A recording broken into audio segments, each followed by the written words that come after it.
నిన్న అసెంబ్లీలో కులగణనకు సంబంధించిన చర్చ చూసినాం. ఆ చర్చ నిజంగా చిన్న పోరగాళ్ళు కూడా నవ్వుకునేటట్టు కనబడ్డది మన అందరికీ. ఆ వెబ్సైట్లలో నుంచి కొన్ని అంశాలు డిలీట్ చేయడం, సమగ్ర కుటుంబ సర్వేకి సంబంధించిన అంశాలు డిలీట్ చేయడం నిజంగా గమ్మత్ అనిపించింది. ఎట్లా మాట్లాడుతున్నారు రేవంత్ రెడ్డి అనే అంశాలు కూడా ఎవరికి అర్థం కాలే. ఇక మరి నిన్న జరిగిన అంశాల గురించి మనతో మాట్లాడడానికి బీసీ విద్యార్థి సంఘం జాతీయ అధ్యక్షులు విక్రమ్ గౌడ్ అన్న అన్నతో మాట్లాడదాం. అన్న నమస్తే. అన్న ఎట్లున్నారు అన్న? నిన్ననేమో మనం పొద్దుగాల మాట్లాడినాం ఏంటంటే ఈ చర్చ జరగక ముందు ఒక నివేదిక బయట పెట్టక ముందు అది మనము తీసుకొని ఒక 21 లక్షల బీసీ జనాభాను తగ్గించిండ్రు అని వాళ్ళు అనౌన్స్ చేయక ముందు మాట్లాడుకున్నాం. అనౌన్స్ చేసినాక ఇప్పుడు మాట్లాడుకుంటున్నాం. దాదాపు బీసీ జనాభా అంతా తగ్గిపోయింది. ఏం చెప్తారన్న? నిన్న ఒక చట్టబద్ధత తీసుకురాలేదు, అసెంబ్లీలో ముచ్చట పెట్టిండ్రు, తూతూ మమ అనిపించిండ్రు. ఏం చెప్తారు దీని గురించి? నిన్న పొద్దున మనం ఏదైతే మిర్రర్ టీవీ ప్లస్ లో మార్నింగ్ లో న్యూస్ లో మాట్లాడింది అయ్యింది. మళ్ళీ అదే మేము సొంతంగా పార్టీకి వెళ్ళి ఇస్తాం లేదా మేము బిల్లు చేసి పంపిస్తాం అనేది అబద్ధాలు దగాతో ప్రజల సొమ్ము వేస్ట్ చేసింది అసెంబ్లీ పెట్టి. అసెంబ్లీ నిన్న నడపడం వల్ల బీసీలకు ఏమాత్రం ఉపయోగం లేదు. బీసీ చర్చనే జరగలే అందులో. కనీసం ఒక టిఫిన్ స్నాక్స్ తినేంత టైంలో కూడా బీసీల గురించి చర్చించలేదు.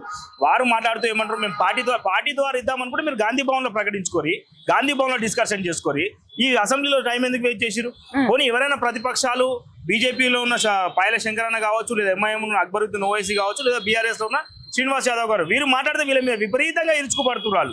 విపరీతంగా అసలు వారు చెప్పే సెన్సెస్ కానీ లెక్కలు కానీ ఎక్కడ కూడా తీసుకుంటలేరు. నిన్న ఏమన్నా సరే ఓటర్ లిస్ట్ లో తప్పులు ఉన్నాయి, ఓటర్ లిస్ట్ డబుల్ ఉంది అను. మన ఆధార్ కార్డులు అయితే డబల్ లేవు కదా. 3,86,00,000 ఆధార్ కార్డులే ఉన్నాయి ఇప్పటికీ. మీరు పంచాయతీ రాజ్ నుంచి సెన్సెస్ తీసుకోరు, లేదా ఆ వెబ్సైట్ లో ఉండే వెబ్సైట్ డిలీట్ చేయాల్సిన అవసరం ఏముంది మీకు? వెబ్సైట్ లో పాపం వీళ్ళకి తెలియదు, కనీసం వెబ్సైట్ లో ఇవన్నీ డేటా ఉంది, ఎప్పుడో డిలీట్ చేస్తున్నది. వెబ్సైట్ డిలీట్ ఎట్లా చేస్తారు మీరు? నిజంగా మీకు వెబ్సైట్ మీద డౌట్ ఉన్నప్పుడు దాని మీద ఒక ఏ రోజు అప్పుడు చేసిన అధికారులు ఇప్పుడు ఉన్నారు కదా, వాళ్ళే ఆ పంచాయతీరాజ్ డిపార్ట్మెంట్ లో ఉన్నారు కదా, కొన్ని సెన్సస్ డిపార్ట్మెంట్ లో ఉన్నారు కదా, ప్లానింగ్ కమిషన్ ఉన్నారు కదా, వాళ్ళందరినీ పిలిచేయండి. అసలు ఏడ తప్పు జరిగింది, ఈ సెన్సెస్ ఎట్లా తప్పని వాళ్ళు సెన్సెస్ తప్పు నిరూపించకపోగా ఆ ఉన్న డిలీట్ చేసి వీళ్ళేదో నిజమైనట్టు. ఇప్పుడు నిన్న ఎస్సీ వర్గీకరణ మీద ఆమోదం అయింది. ఎస్సీ వర్గీకరణ ఎప్పటిది చేస్తారట? 2011 సెన్సెస్ చేస్తారట, 2024 సెన్సెస్ మీరు చేయరట. మళ్ళీ నిజంగా నీదే సర్వే కరెక్ట్ అయినప్పుడు 2024 సెన్సెస్ మీరు ఎందుకు చేయను? ఏ కులంలో ఎంతమంది ఉందో చెప్పాలి కదా. అందులో కూడా 1,86,000 మందిని మింగేసిర్రు వీళ్ళు. ఇప్పుడు ఎవరైనా సరే కుటుంబం పెరుగుతుంది, ఎక్కడ కూడా కుటుంబం తగ్గలేదు. ఎవ్రీ ఇయర్ కనీసం 4 లక్షల మంది జనాభా పెరుగుతురు. ఆ లెక్క ప్రకారం తీసుకున్నా ఈ 10 సంవత్సరాల్లో దాదాపు 40 లక్షల మంది పెరగాలి. కానీ మీరు 60 లక్షల మందిని తక్కువ చేసి చూపించారు. ఓటర్ లిస్టులలో తప్పులు ఉన్నాయా ఒక క్షణం అనుకున్నా వేరే సందర్భాల్లో అంగన్వాడీ కేంద్రాలలో కావచ్చు, స్కూల్ ఎడ్యుకేషన్లో కావచ్చు, ప్రతిదీ డేటానే. ఒక పిల్లగాడు అంగన్వాడీలో పోవాలన్నా మన ఆధార్ కార్డు ఎంటర్ చేస్తారు, మన పేరు ఎంటర్ చేస్తారు. అట్లా తీసుకున్న 4,10,00,000 మంది జనాభా అవుతారు మన దగ్గర. మీరు ఉన్న 60-70 లక్షల మందిని మింగేసి 3.5% బూచిగా చూపిస్తుంది. ఏంటంటే 3.5% ఎంత ఏ లెక్క తీసుకున్నా 10 లక్షలు దాటలేదు. మళ్ళీ మిగిలిన మంది ఎక్కడ పోయారు, ఏడికి పోయారు? ప్రముఖులు ఈ హైదరాబాద్ లో అనేక సార్లు జస్టిస్ గా చేసిన వాళ్ళు, కలెక్టర్లుగా చేసిన వాళ్ళు, బీసీ కమిషన్ చైర్మన్ చేసిన ఇంటికే నువ్వు పోకపోతుంది. వాళ్ళు సహకరించలేవు. నిన్న ఆయన ఒక మాట అన్నారు, కేసీఆర్ గారు చెప్పలేదు, మీ వాళ్ళకి మాట్లాడే అర్హత లేదు. కేటీఆర్ సరే వాళ్ళకి అర్హత ఉందా లేదా అనేది ప్రజలు చూస్తారు. మళ్ళీ నువ్వు పోలే కదా, మళ్ళీ దానికి ఏం సమాధానం చెప్తావు? ఎవరింటికి పోనే కదా, ఎలిమినేటర్ ఎవరింటికి పోలే కదా, మళ్ళీ వాళ్ళకేం సమాధానం చెప్తారని రాష్ట్ర ప్రభుత్వాన్ని అడుగుతున్నాం. ఖచ్చితంగా ఈ కాంగ్రెస్ పాలన బీసీలకు దగా చేసేలాగుంది. మోసం చేసింది. సంవత్సర కాలం పాటు మా సమయాన్ని వృధా చేసి బీసీలను పూర్తి స్థాయిలో మోసం చేసింది. ఆ రోజు వెంటిలేటర్ మీద ఉన్న ఐసీలో ఉన్న కాంగ్రెస్ పార్టీని బీసీ సమాజం అంతా నమ్మి ఓట్లు వేస్తే ఈ రోజు అధికారంలోకి వచ్చి ఊపిరి పీల్చుకుంటుంది. కానీ ఆ ఎవరైతే కారణమైనా ఊపిరి పీల్చుకోవడానికి బీసీలను అలా పీక నొక్కే ప్రయత్నం చేస్తుంది. కాబట్టి ఖచ్చితంగా ఇలాంటి కాంగ్రెస్ పార్టీని బొందపెట్టడానికి బీసీలంతా సిద్ధమవుతారు. మీరు ఈ వారం రోజులలో మీ తప్పులను సవరించుకొని నీతి నిజాయితీ గల లెక్కలు మాత్రం ప్రకటించకపోతే రాబోయే రోజుల్లో బీసీలు చేతిలో చాలా తీవ్రత ఎదుర్కోవాల్సింది. స్థానిక సంస్థల ఎన్నికలలో 42% రిజర్వేషన్ కల్పిస్తాము, కంపల్సరీ దాన్ని అట్లా తీసుకొస్తామని చెప్పారు కామారెడ్డి డిక్లరేషన్ లో. ఇప్పుడు ఏమంటారంటే రాజ్యాంగ సవరణ అవసరము అని చెప్పేసి కేంద్రం మీద నెట్టేసే ప్రయత్నం చేస్తా ఉన్నారు. ఏం చెప్తారు దాన్ని? వీళ్ళు అప్పుడేమో గుడ్డి గుర్రం పనులు తోమిరా, లేదా గాడిద పనులు తోమిరా, వీళ్ళకి తెలివి లేదా? కనీసం న్యాయ నిపుణులతో సంపాదించరా? అట్లా చేయాల్సిన అవసరం లేదు. వీళ్ళు ఏమన్నారు, అసెంబ్లీలో చట్టం చేస్తాం, మేము ఢిల్లీకి పంపుతాం, పోయి మీ బాధ్యత కదా, మీరు ఏ విధంగా చేస్తారని మీ హామీ ఇచ్చేటప్పుడు దానికి టర్మ్స్ అండ్ కండిషన్స్ అప్లై అని రాయలే కదా. హామీ ఇచ్చినప్పుడు ప్రజలను మీరు తీసుకురావాలి కదా. మీకు అంత దమ్ము ధైర్యం ఉంటే ఆనాడు జయలలిత గారు ఒక బ్రాహ్మణ కుటుంబంలో పుట్టిన అక్కడ తమిళనాడులో పోయి ఆమె అసెంబ్లీ సాక్షిగా ప్రమాణం చేసింది.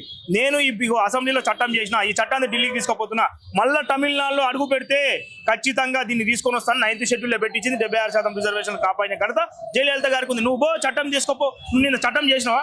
కనీసం దాన్ని ప్రతిపాదన ఇచ్చినావా? కొన్ని నువ్వు చేసిన సర్వే రిపోర్ట్ ఒక్క శాసనసభ్యుని కానీ ఇచ్చినావా, నీ పార్టీలో ఉన్న శాసనసభ్యులకు కానీ ఇచ్చినావా? ఏదో తెల్ల పేపర్ మీద అంకెల గాలిడి నీకు నచ్చినవి రాసుకొని వచ్చి నువ్వు ప్రజల ముందు పెట్టినావు. అది కూడా దొంగ లెక్కలని మేము పెట్టినప్పటి నుంచి మొత్తుకుంటూనే ఉన్నాం. నువ్వు ఏడే న్యాయం చేసినావు, ఏడే కరెక్ట్ ఉన్నావు? అసెంబ్లీలో మోసం చేసి, పార్లమెంట్లో మోసం చేసి, కులగణనాన్ని మోసం చేసి, రిజర్వేషన్లని మోసం చేసి, ఒక్కటన్నా నీ హామీలు కానీ మీరు ఇచ్చిన డిక్లరేషన్ ఏదన్నా న్యాయం జరిగిందా? మిమ్మల్ని ప్రజలు ఎందుకు నమ్మాలి? గతంలో నెహ్రూ కాంగ్రెస్ ఇట్లా చేసిందనే అనుకున్నాం, కానీ మీరు కూడా ఇట్లా ఎందుకని మేడ్చల్లో అంతకుముందు రెడ్డిల సభ పెట్టుకున్నప్పుడే అన్నాడు మేము దేశంతో కొట్లాడతాం అన్నాడు. నేనేమంటున్నా, ఏ కులంలో పుట్టినా అలా సామాజిక అసమానతలు ఉన్న వాళ్ళను ఈయననే చెప్పిండు. మా రెడ్డిలలో కూడా తక్కువ ఉన్నాను, మేము ఇంట్లో కూడా రానియమన్నాడు. అసలు గొప్ప ముఖ్యమంత్రినా ఇలా రెడ్డిలలో పేద రెడ్డిలను ఇంట్లో కూడా రానియరు, మేము శుభకార్యాలలో కొలువిలో వాళ్ళని అంటరాని వాళ్ళుగా చూస్తామని చెప్పింది ఈయన. మళ్ళీ ఈ పెద్ద మనిషి ఈ రోజు చెప్తున్నా, రెడ్డి సమాజంలో ఉన్న పేద బడుగు బలైన వర్గాలారా, బీసీలతో కథలు రావాల్సిన అవసరం ఉన్నది, మీకు న్యాయం జరగాలన్న రోజు 2008 కూడా ఫీజు రియంబర్మెంట్ స్కీమ్ 4% ఈ రోజు మా సోదరులుగా బడుగు బల పేదరికంలో ఉన్న వాళ్ళకు కూడా పెట్టాలని చెప్పి మేము కోరినాం.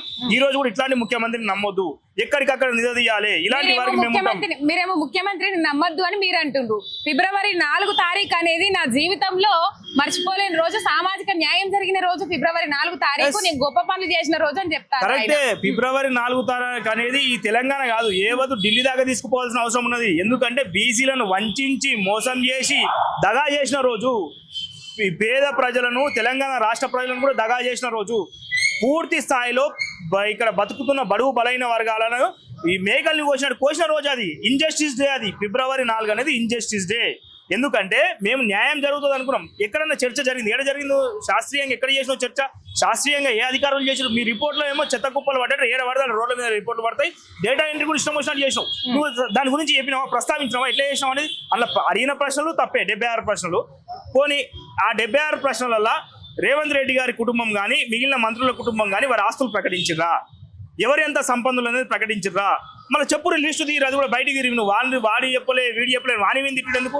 నీ కాంగ్రెస్ ప్రభుత్వంలో ఉన్నోళ్ళే మీ ఎమ్మెల్యేలు, మీ మంత్రులు, మీ కుటుంబ సభ్యుల ఆస్తులు ఎక్కడ చెప్పారో మాకు చూపియండి, ప్రజల ముంగట తేటతలం చేయండి, పబ్లిక్ డొమైన్ లో పెట్టండి. లేదా పేపర్, ఇప్పుడు మీరు పెద్ద పెద్ద బ్యానర్లు వేసుకురు కదా, అవసరం లేని దానికి, అనవసరమైన దానికి, ఏదో మొన్న ఢిల్లీ లేట బయట దేశం పోయి ఎంతో కోట్లు తెచ్చిరట మన రాష్ట్రానికి, ఏడ తెచ్చిరు? ఇప్పుడు తెచ్చింది అంటురు కదా, ఇది కూడా అట్లా డొమైన్ లో పెట్టండి. మీ ఆస్తులు ఎన్ని ప్రకటించుకురు, మీ వివరాలు ఎట్లా చెప్పిర్రో. ఇప్పుడు రేవంత్ రెడ్డి గారే గతంలో 2014లో ఉన్నప్పుడు ముగ్గురు, వారి కూతురికి మొన్న వివాహం అయింది, ఒక మనమడు కూడా వచ్చిండు, ఏడికి పడతాడికి తీసుకుపోతురు కదా.